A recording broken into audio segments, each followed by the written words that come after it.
and in this lesson we will talk about 2 tips about recording videos for your stories. When recording videos for your stories, you can either record them and post them in real time, or you can record them and save them for posting later. That's what I usually do. You can record the videos with the camera app or Instagram app.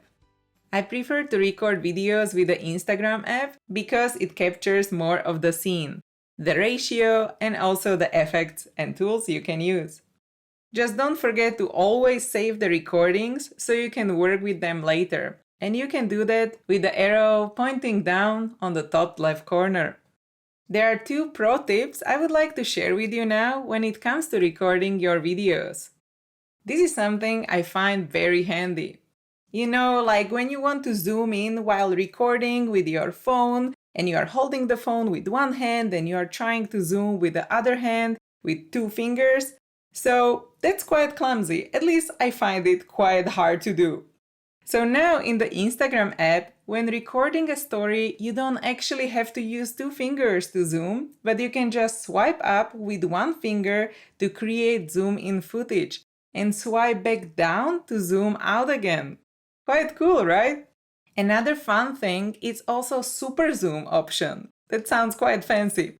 So now, if you simply open Stories and on the left side open More Options with an arrow, you will see the Super Zoom.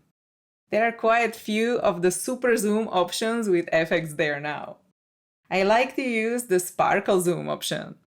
You can see here that it zooms in automatically and it creates this sparkling effect with the color. Once I am happy how it looks, I can just post the story or save it in my camera roll and post it later.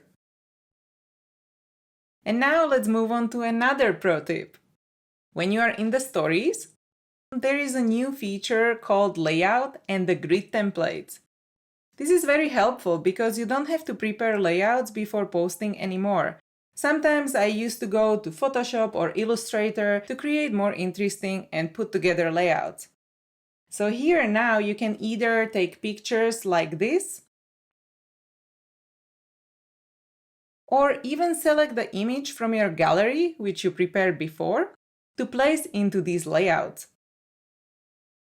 You can also reposition the images in the grid, which is quite helpful. When you are happy with the images in the grid, you can also customize further. You can add lines and borders. To do this, I use the underscore and copy it more times and reposition on the screen. And you can choose from various grid templates options, which is pretty awesome.